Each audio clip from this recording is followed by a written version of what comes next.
This section explains how directed evolution gets its variation operator by detuning DNA replication itself. Evolution needs a variation operator, and this chapter obtains one by loosening the copying machinery. A polymerase copies DNA with some intrinsic error rate, normally a defect to suppress. Here, the defect is the product. Push tox fidelity down, add excess magnesium ions to stabilize mismatches, add manganese ions, skew the nucleotide ratios, and every copy drifts a controlled distance from its parent. The dial sets the expected mutations per kilobase, roughly 1 to 20, and you tune it to the window where beneficial variants can survive. That is the whole move. Fidelity is a parameter, not a constant. And directed evolution's search radius is simply whatever you set it to. This section explains how directed evolution manufactures its raw material by deliberately degrading a copying machine. Evolution needs a source of diversity. You manufacture it by detuning a copying machine. Error-prone PCR is ordinary PCR with its fidelity deliberately spoiled. You flood the reaction with magnesium ions to stabilize mismatched pairs, add manganese ions, skew the nucleotide ratios, and drop in a promiscuous analog so the polymerase scatters mutations across the gene. The step that makes the whole method work is this. Mutation rate is a continuous dial.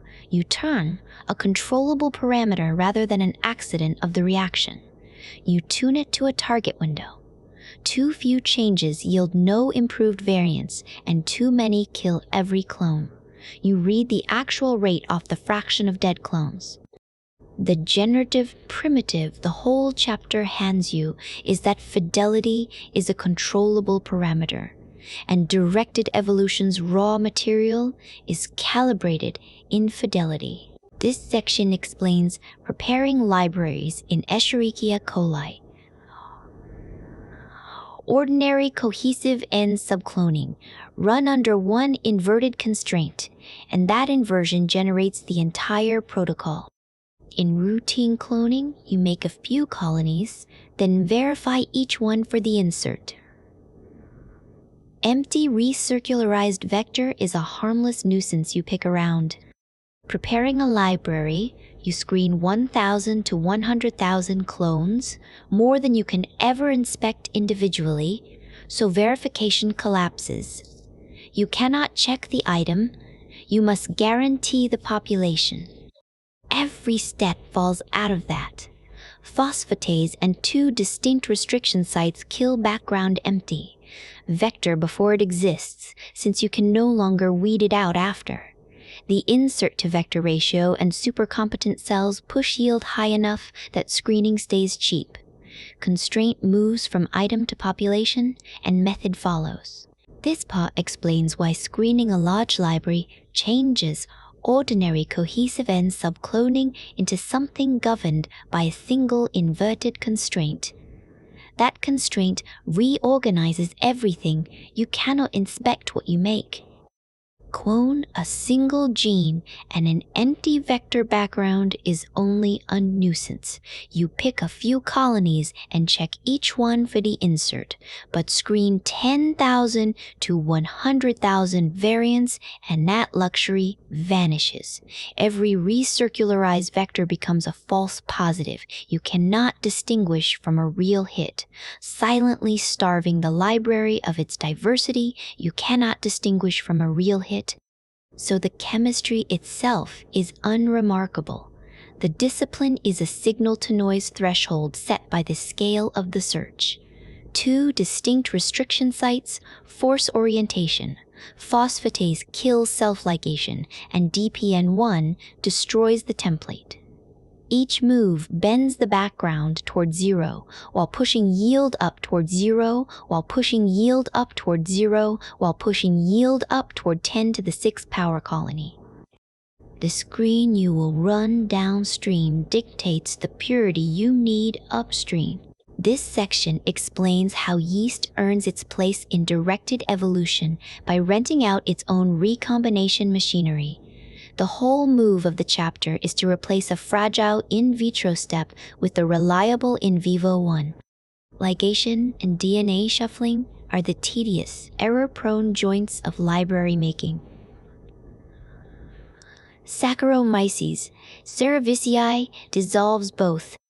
In gap repair, you co-transform a linear mutant gene beside an open plasmid, sharing homologous ends, and the cell's homologous recombination stitches them into a complete construct with no ligase. The same apparatus shuffles mutant genes together, and because the yeast proofreads, it recombines without injecting fresh mutations. The boundary reveals the structure. Escherichia coli's recombination is too weak, so this trick lives only where the host recombines well. This section explains how yeast performs your cloning for you. The chapter has a single move. Stop ligating fragments in vitro and instead hand Saccharomyces cerevisiae, linear pieces that share homologous ends. Its native recombination apparatus stitches them into complete plasmids inside the cell. Gap repair replaces ligation. The same machinery replaces assembly. PCR when you recombine scattered mutations. The generative primitive is offloading a construction step onto the organism's own homology matching, so the enzyme you would buy becomes the cell you already grow. Two payoffs fall out. First, higher and more robust transformation than fussy ligation. Second, because the yeast proofreads during recombination, no spurious mutations, unlike every in vitro shuffling method. The boundary is homology itself. Mutations closer together than one primer's reach will not recombine independently. This section explains MegaHope, a way to build random mutagenesis libraries by megaprimer PCR of a whole plasmid. The trick is cloning without ligation, because the mutated gene fragment is itself the primer. It anneals to a homologous stretch of the intact plasmid, and in whole plasmid PCR, it extends all the way around, copying the entire vector while splicing itself in. There is no insert-to-vector ratio to tune, and no insert-to-vector ratio to tune, and no empty or double insert junk to discard. The elegance lives in the purification, which is subtractive.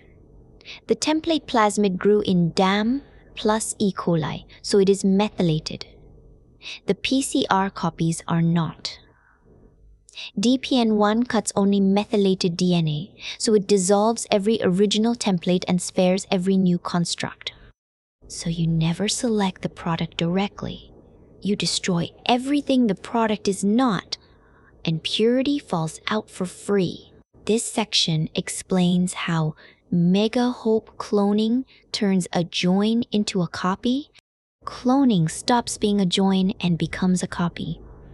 Ordinary ligation forces your mutated fragment and its vector into stoichiometric matrimony, hence the empty and multiple. Insert contaminants that plague a library. MegaHope dissolves the join. The fragment is the primer. Anneal it to the whole plasmid. Run PCR, and the polymerase copies the entire circle off your insert. No ligase, no ratio to tune. The elegance is the selection. The template was grown in DAM plus E. coli and carries methyl marks. The fresh PCR copy does not. One enzyme, DPN1, cuts only methylated DNA so it erases every parent and spares every progeny. Origin written as a chemical stamp, the copy cannot inherit. This section explains how design protein libraries are built by assembling the gene from scratch rather than editing a finished one. The gene is grown from short, overlapping oligos that a polymerase extends into full length. That single inversion carries the chapter. Mutation becomes a change to the recipe rather than a patch on a finished molecule. You replace two oligos with degenerate ones, then reassemble. Because no original template ever exists, contamination by unmutated sequence is structurally impossible. The false positive plague of the cassette and overlap? PCR methods cannot arise since none is ever present to remove. And because every targeted codon is written fresh into the parts, each one is guaranteed, mutated, and distant sites combine in a single step, indifferent to their separation. Diversity is authored at the source and then compiled, never applied to the product. This section explains how building a gene from scratch changes what a mutation is. Assemble the whole gene from short overlapping oligos, and mutation stops being an edit to something that already exists. It becomes a choice of which part to synthesize. Swap the two oligos covering a codon for degenerate ones, and every targeted position is guaranteed mutated, any number of sites at once, at any spacing, because each one is spelled directly into the build. The deep move is that there is never a wild-type template in the tube, so the contamination that haunts cassette and overlap, PCR methods, unmutated background surviving to give false positives, cannot arise from what was never present. The price of building rather than copying is that assembly is inherently sloppier, roughly 0.6 to 3.5 errors per kilobase off target. So you oversize the library fourfold.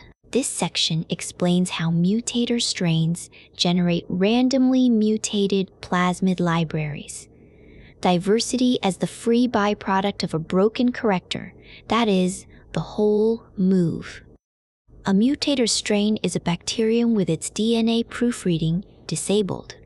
The genes MUT-D, MUT-S, and MUT-T knock out exonuclease editing, mismatch repair, and 8-oxo-G cleanup respectively, so every round of replication silently accretes errors across the whole plasmid. You supply no polymerase kit, no thermocycler, no cloning skill. You culture the plasmid in the crippled cell and let division itself mutagenize it, a large library in 2 or 3 days. Here is the generative primitive, which repair channel you SIVA dictates the mutation spectrum you harvest. Disable exonuclease editing and you get transitions.